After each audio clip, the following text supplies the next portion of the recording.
નમસ્કાર પરીક્ષાર્થી મિત્રો, લક્ષ્ય જીપીએસસી માં આપ સર્વનું સ્વાગત કરું છું। હાઈકોર્ટ આસિસ્ટન્ટ માટેની આપણી લક્ષ્ય જીપીએસસી શ્રેણી ચાલી રહી છે, જેના અંતર્ગત આપણે ડેઈલી એમસીક્યુ સિરીઝ પણ ચાલી રહી છે અને આજના ડે 13 ના એક્સપ્લેનેશન વિડિયોની આપણે શરૂઆત કરશું। સૌપ્રથમ સવાલ છે, which of the following is or are example of transfer payment? બરાબર, ટ્રાન્સફર પેમેન્ટ ના આમાં આપેલ ઓપ્શનમાંથી કયા ઉદાહરણ છે? મિત્રો, ટ્રાન્સફર પેમેન્ટ કોને કહેવાય? ટ્રાન્સફર પેમેન્ટ એટલે સરકાર દ્વારા કોઈ નાણાકીય સહાય કરવામાં આવતી હોય ને તેને ટ્રાન્સફર પેમેન્ટ કહેવામાં આવે છે। બરાબર છે।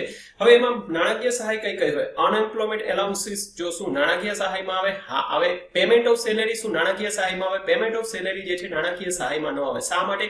કારણ કે પેમેન્ટ ઓફ સેલેરી જે છે એ ભથ્થું જ્યારે કામ કરવામાં આવ્યું હોય એના અવેજીમાં આપવામાં આવતું હોય, જ્યારે નાણાકીય સહાય શેની માટે કરવામાં આવતી હોય? કોઈ આર્થિક મદદ માટે, કોઈ સામાજિક કારણ માટે નાણાકીય સહાય સરકાર દ્વારા કરવામાં આવતી હોય, સોશિયલ વેલફેર માટે। બરાબર છે। સોશિયલ સિક્યુરિટી પેમેન્ટ શું નાણાકીય સહાયમાં કન્સિડર થશે? તો કે ભાઈ સોશિયલ સિક્યુરિટી પણ થશે અને ઓલ્ડ એજ પેન્શન પણ થશે। બરાબર છે। એટલે આપેલ ઓપ્શનમાંથી 1, 3 અને 4 જે છે તમારા ટ્રાન્સફર પેમેન્ટના પાર્ટ થશે। બરાબર છે। એટલે સી જે છે તેનો પાર્ટ થશે, પેમેન્ટ ઓફ સેલેરી ના આપે। બરાબર। બીજો ક્વેશ્ચન છે, બે સ્ટેટમેન્ટ આપેલા છે અને સુટેબલ કોડ આપણે ચૂઝ કરવાનો છે। પહેલું સ્ટેટમેન્ટ શું કહે છે? Deficit financing does not lead to inflation if it adopted in a small ડોઝિસ।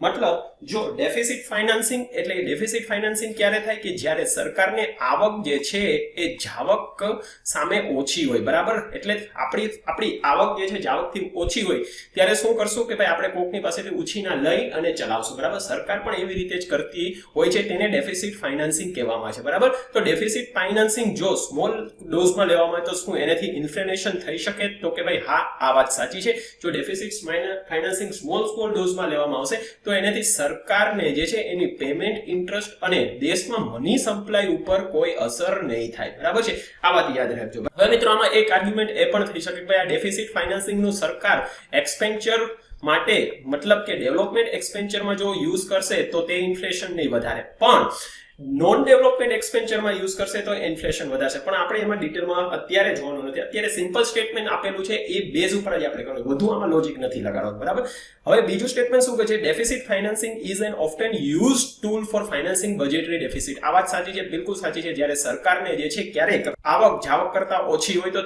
તે નાણાકીય વર્ષમાં એને સરભર કરવા માટે સરકાર જે છે બોરોવિંગ એટલે નાણાં ઉછીના લેતી હોય, ક્યારે સરકારની આવકમાં જે છે કમી હોય અને આ માટે ગવર્મેન્ટ સિક્યુરિટી જાહેર કરે અથવા તો કોઈ પ્રાઇવેટ ઇન્સ્ટિટ્યૂટ પાસેથી, અહીંયા પ્રાઇવેટ ઇન્સ્ટિટ્યૂટ એટલે આરબીઆઈ ને પણ આપણે કન્સિડર કરશું, તેની પાસેથી નાણાં બોરો કરતી હોય છે, તેને બજેટ ડેફિસિટ ફાઇનાન્સિંગ કહેવામાં આવતું છે। બરાબર, તો અમે આપેલ ઓપ્શન બીજો પણ સાચો છે, એટલે સી જે છે અહીંયા સાચો ઓપ્શન આવશે। બરાબર, ત્રીજો ક્વેશ્ચન જોશું, which of the following measure not likely to aid in improving India's balance of payment option? બરાબર છે। શું ક્વેશ્ચન છે કે ભાઈ આપેલ ઓપ્શનમાંથી ભારતના બેલેન્સ ઓફ પેમેન્ટ ને સુધારવામાં મદદ નહીં કરે। હવે બેલેન્સ ઓફ પેમેન્ટ કોને કહેવાય? કે ભાઈ આપણે એક્સપોર્ટ જે કરતા હોય અને ઇમ્પોર્ટ જે લેતા હોય આનો સરવૈયું જે છે, બરાબર, એક્સપોર્ટ ઇમ્પોર્ટ નું સરવૈયું એને બેલેન્સ ઓફ પેમેન્ટ કહેવામાં આવે છે। બરાબર છે। હવે તમારું એક્સપોર્ટ વધુ હોય તો તમે બેલેન્સ ઓફ પેમેન્ટ પ્લસમાં આવો અને ઇમ્પોર્ટ વધુ હોય તો બેલેન્સ ઓફ પેમેન્ટ નેગેટિવમાં। પ્લસ એટલે પોઝિટિવ અને માઇનસ એટલે નેગેટિવ। બરાબર છે, નેગેટિવમાં હશો એટલે તમારે વધુ પૈસા આપવા પડશે, તમારી ઇમ્પોર્ટ જે છે વધુ છે અને એક્સપોર્ટ ઓછા છે। જ્યારે બેલેન્સ ઓફ પેમેન્ટ પોઝિટિવમાં હોય તો બીજા પછી તમે વધુ અર્ન કરશો, એટલે ફોરેન એક્સચેન્જ જે છે આપણું વધશે। બરાબર છે। તો હવે નીચેના ઓપ્શનમાંથી કયો ઓપ્શન એવો છે કે જેનેથી ભારતના બેલેન્સ ઓફ પેમેન્ટ જે નેગેટિવમાં જે છે તેને પોઝિટિવ લાવવામાં મદદ નહીં કરે? જો પ્રમોશન ઓફ ઇમ્પોર્ટ સબસ્ટિટ્યુશન પોલિસીથી શું બેલેન્સ ઓફ પેમેન્ટ પોઝિટિવ થશે? બિલકુલ થશે। ડિવેલ્યુશન ઓફ રૂપી કરવાથી જે છે બેલેન્સ ઓફ પેમેન્ટ પોઝિટિવ થશે? બિલકુલ થશે, કારણ કે એક્સપોર્ટ જે છે આપણા વધુ કોમ્પિટિટિવ થશે। બરાબર છે। Imposition of higher tariff on import કરવાથી શું બેલેન્સ ઓફ પેમેન્ટ પોઝિટિવ થશે? બિલકુલ થશે, કારણ કે એ વસ્તુ મોંઘી થવાથી લોકો જે છે ઓછા લેશે। બીજું, ઇમ્પોર્ટ ટેરિફ વધવાથી સરકારને વધારાની આવક પણ થશે, બંને ફાયદા થશે। બરાબર, levying on high duty on export કરવાથી શું બેલેન્સ ઓફ પેમેન્ટને ઘટાડવામાં મદદ થશે? બિલકુલ નહીં થાય, કારણ કે એક તો તમારા એક્સપોર્ટ ઓછા થઈ રહ્યા છે, એની ઉપર તમે ડ્યુટી વધુ મારશો તો શું તમારા એક્સપોર્ટ કોમ્પિટિટિવ બનશે? બિલકુલ નહીં બને। બરાબર છે, એટલે ડી અહીંયા તમારો સાચો ઓપ્શન આવશે। બરાબર, ચોથો ક્વેશ્ચન છે with the reference to Indian economy considering the following, બરાબર છે. આપેલ ઓપ્શન ભારતીય અર્થવ્યવસ્થાના સંદર્ભમાં જોવાનું છે. Bank rate, open market operation, public ડેપ્ટ અને પબ્લિક રેવન્યુ. આપેલ ઓપ્શનમાંથી કયા મોનિટરી પોલિસીના અંગ છે? બરાબર મિત્રો, મોનિટરી પોલિસી કોના દ્વારા જાહેર કરવામાં આવે છે? આરબીઆઈ દ્વારા, બરાબર છે. અને ફિસ્કલ પોલિસી કોના દ્વારા જાહેર કરવામાં આવે છે? ગવર્નમેન્ટ દ્વારા, અને તે પણ દર વર્ષે બજેટ દ્વારા જાહેર કરવામાં આવે છે, બરાબર. હવે આ બે મેઇન પોલિસી અર્થવ્યવસ્થામાં હોય છે. હવે આરબીઆઈ ની મોનિટરી પોલિસીનું મેઇન કામ શું છે કે ભાઈ દેશમાં જે છે નાણાંનો પ્રવાહ જે છે જળવાઈ રહે, બરાબર, અને મોંઘવારીને કાબૂમાં રાખવાનું. ત્યારે ગવર્નમેન્ટની ફિસ્કલ પોલિસીનું કામ શું છે કે ભાઈ દેશમાં સરકાર કન્ઝમ્પશનનું સ્તર જારી રાખે, સાથે જે છે ટેક્સેશન કલેક્શન, બરાબર છે, આવક અને જાવક બંને માટે ફિસ્કલ પોલિસી યુઝ થતી હોય છે. તો આરબીઆઈ ની મોનિટરી પોલિસીમાં અહીંયા કયા ઓપ્શન આવશે? તો બેંક રેટ મોનિટરી પોલિસીનો ભાગ છે, બિલકુલ છે. ઓપન માર્કેટ ઓપરેશન મોનિટરી પોલિસીનો ભાગ છે, આ પણ છે, બરાબર, કારણ કે બેંક રેટ દ્વારા જ આરબીઆઈ જે છે માર્કેટમાં નાણાંનો પ્રવાહ વધારી ઘટાડી શકે, બરાબર, મોંઘવારીને કાબૂમાં રાખી શકે. એવી જ રીતે ઓપન માર્કેટ ઓપરેશન શેની માટે કરવામાં આવે કે ભાઈ જ્યારે આરબીઆઈ દ્વારા માર્કેટમાંથી પૈસા ઓછા કરવા હોય અથવા વધારવા હોય ને તો open market operation government security વેચીને કરતી હોય છે, બરાબર. તો આ બંને મોનિટરી પોલિસીનો ભાગ થઈ ગયો. પબ્લિક ડેપ્ટ તે છે શું? તે મોનિટરી પોલિસીનો ભાગ છે. પબ્લિક ડેપ્ટ મોનિટરી પોલિસીનો ભાગ નો આવે, તે ફિસ્કલ પોલિસીનો ભાગ આવે, બરાબર. સરકાર કેટલા નાણાં ઉધાર લે છે, આપે છે, બધું પબ્લિક ડેપ્ટ અંતર્ગત મોનિટરી પોલિસીમાં ના આવે, ફિસ્કલ પોલિસીમાં આવે. અને પબ્લિક રેવન્યુ જે મેં આગળ કહ્યું ટેક્સેશન પણ જે છે એ ફિસ્કલ પોલિસીનો ભાગ છે, બરાબર. એટલે તમારો 1 અને 2 કોડ થશે, જેમાં સી જે છે તમારો સાચો આન્સર આવશે, બરાબર છે. પાંચમો ક્વેશ્ચન હવે આપણે આ જોશું. First phase of liberalization was initiated in India under regime of, બરાબર. ભારતમાં સૌપ્રથમ લિબરલાઇઝેશન એટલે ઉદારીકરણ ની શરૂઆત, અર્થવ્યવસ્થાને ખોલવાની શરૂઆત કના શાસનકાળ દરમિયાન કરવામાં આવી હતી? રાજીવ ગાંધી, પીવી નરસિંહ રાવ, અટલ બિહારી વાજપેયી કે એચડી દેવેગૌડા? બધાને મિત્રો ખબર છે પીવી નરસિંહ રાવ અંતર્ગત જે છે એ ફર્સ્ટ ફેઝ ઓફ લિબરલાઇઝેશનની શરૂઆત કરવામાં આવી હતી. છઠ્ઠું છે what do you understand by regressive taxation, બરાબર. રિગ્રેસિવ ટેક્સેશન કોને કહેવામાં આવે કે ભાઈ રિગ્રેસિવ ટેક્સેશનમાં સૌથી વધુ માર જે છે એ ગરીબ વ્યક્તિ અથવા તો મધ્યમ વર્ગને થતો હોય, બરાબર. અને રિગ્રેસિવ ટેક્સમાં જે છે હંમેશા અમીર લોકોને એટલે સમાજના ઉપલા તબક્કાને લોકોને ફાયદો થતો હોય છે. હવે એની ડેફિનેશન શું છે એ કહ્યું છે tax that take a longer percentage from lower income people than from higher income people. બીજો ઓપ્શન છે taxation where tax rate increase irrespective of fall or rise in taxable income. અને ત્રીજું છે tax where tax rate increase with the increase of taxable income, બરાબર. તો મિત્રો આમાંથી સાચો ઓપ્શન તમારે કયો છે? પહેલા તો આપણે ઉલટું જોશું, સી થી ચાલુ કરશું, બરાબર. Taxation where tax rate increase with the increase of taxable income. આને મિત્રો પ્રોગ્રેસિવ ટેક્સેશન કહેવાય. પ્રોગ્રેસિવ ટેક્સેશન એટલે ભાઈ 2 લાખ કમાવાવાળો હોય તો એની ઉપર 2 લાખ જેટલું, 5 લાખ રૂપિયા કમાવાવાળો હોય તો એને 5 લાખ જેટલો ટેક્સ દેવાનો, મતલબ 2 લાખ ને સપોઝ કે 10% હોય, 5 લાખ વાળાને 15, બરાબર, 10 લાખ વાળાને 20, બરાબર છે. આને પ્રોગ્રેસિવ ટેક્સેશન કહેવાય. જ્યારે રિગ્રેસિવ ટેક્સેશન કોને કહેવાય કે સપોઝ કે 2 લાખ વાળો પણ કમાતો હોય ને એની ઉપર પણ 10% અને એની ઉપર પણ 10% અને 10 લાખ કમાતો હોય ને એની ઉપર પણ 10%, બરાબર. આમાં ફાયદો કોને થાય? 10 લાખ કમાવાવાળાને, બરાબર છે. કારણ કે એની આવક વધુ છે, એના કમ્પેરિઝનમાં એને ટેક્સ કેટલો દેવો પડે છે? 1% જેટલો થયો, બરાબર છે. જ્યારે 2 લાખ વાળાને જે છે 2 લાખ ઉપર 10% દેવો પડે છે, બરાબર છે. એટલે સમજાય છે તમને? તો આનો ઓપ્શન શું થશે? Tax that take a larger percentage from low income people than higher income people, બરાબર છે. તેને રિગ્રેસિવ ટેક્સેશન કહેવામાં આવે છે. પણ જો ઇન્કમ લેવલ જેમ વધે અને ટેક્સ વધતો જાય તેને કોને કહેવામાં આવશે? પ્રોગ્રેસિવ ટેક્સેશન કહેવામાં આવશે, બરાબર. બંને ટર્મિનોલોજી યાદ હવે રાખજો, બરાબર. એટલે ઓપ્શન તમારો અહીંયા શું થશે? એ ઓપ્શન આવશે, બરાબર. સાતમો ક્વેશ્ચન છે which of the following best explain the cascading effect of taxation, બરાબર. ટેક્સેશનની કેસ્કેડિંગ ઇફેક્ટ. કેસ્કેડિંગ નું હું તમને ગુજરાતીમાં અર્થ કહું કે ભાઈ તમારી ઉપર ટેક્સ લાગે ને તો એની અસર જે છે સપોઝ કે તમે આગળ કોઈ પ્રોડક્ટ વેચો તો એના ઉપર પણ થવાની છે, બરાબર છે. એ લોકો ઉપર પણ થશે, તેને કેસ્કેડિંગ ઇફેક્ટ કહેવામાં આવે છે. ઓપ્શન છે when tax imposition lead to disproportionate increase in price by an extent more than the rise in a tax, બરાબર છે. બીજું છે when tax imposition lead to a disproportionate decrease in a price by an extent more than the rise in a tax, બરાબર છે. ત્રીજો option છે when tax imposition lead to disproportionate increase in a import, અને ચોથું છે when tax imposition lead to disproportionate decrease in a export. બરાબર, પહેલા તો આ 3 અને 4 જે છે એ cascading effect of taxation માં આવશે નહીં. બરાબર, એટલે એ તો તમારે ઓપ્શન માંથી કાઢી નાખવાનો. એટલે પેલા 2 અને આ ડી જે છે એ બે નીકળી જાય. હવે તમારે પહેલો અને બીજો જોવાનો છે. મેં શું કહ્યું, cascading effect of taxation કોને કહેવામાં આવે? સપોઝ કે તમે કોઈ પ્રોડક્ટ બનાવો છો, બરાબર છે, ધારો કે તમે મીણબત્તી બનાવો છો, બરાબર છે, મીણબત્તી બનાવો છો. હવે કેસ્કેડિંગ ઇફેક્ટ ઓફ ટેક્સેશન એને કહેવામાં આવે કે ભાઈ તમારી ઉપર જે ટેક્સ નાખવામાં આવશે તે તમે મીણબત્તીનો ટેક્સ જે છે આગળ કોને મોકલશો? ભાઈ જે ગ્રાહક લેતો હશે તેને. બરાબર, સપોઝ કે તમે મીણબત્તી મેન્યુફેક્ચરર જો છો તો તમે કોની ઉપર નાખશો? વેપારી ઉપર નાખશો. બરાબર, હોલસેલ વેપારી. હોલસેલ વેપારી કોની ઉપર નાખશે? રિટેલ ઉપર નાખશે. અને રિટેલ કોની ઉપર નાખશે? ગ્રાહક ઉપર. આને કેસ્કેડિંગ ઇફેક્ટ ઓફ ટેક્સેશન કહેવામાં આવે. હવે અહીંયા થશે શું કે ભાઈ દરેક સ્ટેજ ઉપર જે છે ટેક્સ નાખવાથી વસ્તુનો ભાવ વધશે. બરાબર છે, વસ્તુનો ભાવ દર સ્ટેજે વધતો છે. મેન્યુફેક્ચરિંગ લેવલે, બરાબર, હોલસેલ વેપારીના લેવલે અને રિટેલના લેવલે. બરાબર, જ્યારે સામે થશે એવું કે ભાઈ જો આ ટેક્સેશન વધવાથી ટેક્સ કલેક્શન વધશે, બિલકુલ નહીં વધે. તો અહીંયા ઓપ્શન શું આવશે? એ. બરાબર છે, when tax imposition lead to disproportionate increase in price by an extent more than the rise in a tax. અને બીજું જે છે tax imposition lead to disproportionate decrease in a price. બરાબર, આ ઓપ્શન તમારો ખોટો પડશે. એટલે અહીંયા એ જે છે ખાલી એક જ આન્સર આવશે. બરાબર છે.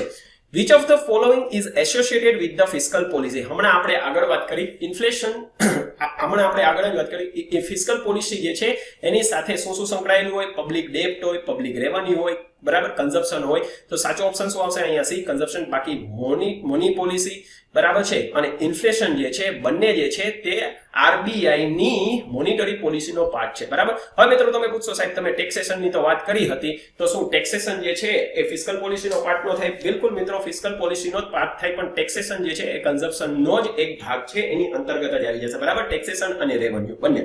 આ મિત્રો ટ્રેપ કરવા વાળો ક્વેશ્ચન છે, અને આ ક્વેશ્ચન્સ એનડીએ અથવા સીડીએસ ની એક્ઝામમાં પૂછાયેલો છે. બરાબર છે, એ પણ હું તમને કહી દઉં છું.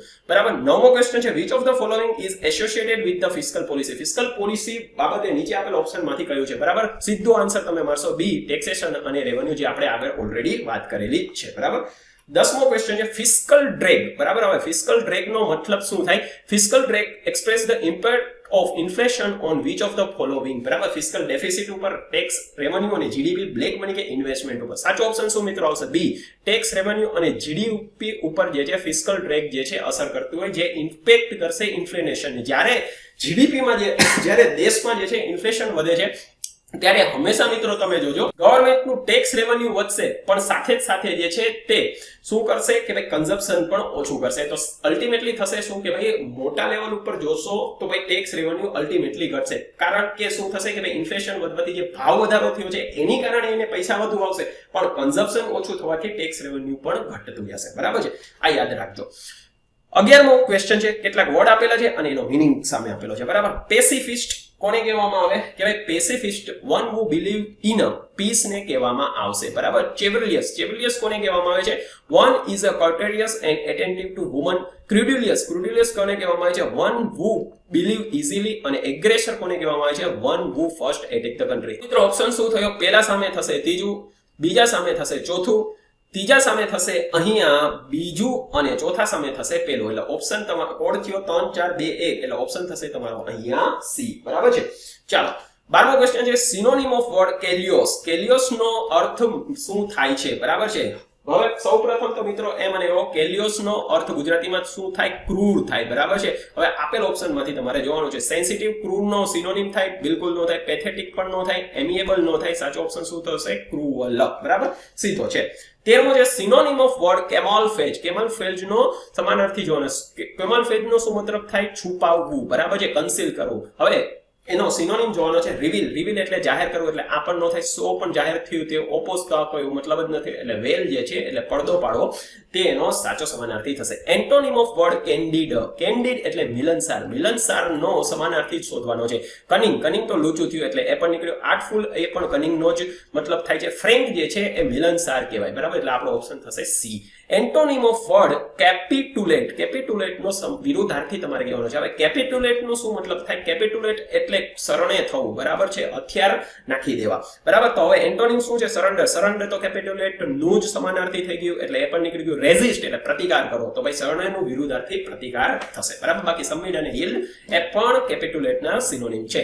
Synonym of word caricature. Caricature શબ્દનો સમાનાર્થી કહેવાનો છે. શું છે? મોકરી, ડેપ્રિશિએટ, મિનિમાઇઝ કે અંડરસ્ટેટ. સૌપ્રથમ તો કેરીકેચરનો મતલબ શું થાય? આનો ચિત્ર બનાવવું એવું થાય, બરાબર છે. તો ભાઈ સિનોનિમ જે છે કેરીકેચરનો અહીંયા શું થશે? તો ભાઈ મોકરી જે છે તો એ સિનોનિમ થશે, તો બિલકુલ થશે. બાકી ડેપ્રિશિએટ એટલે ઘટાડો, મિનિમાઇઝ પણ ઘટાડો થાય.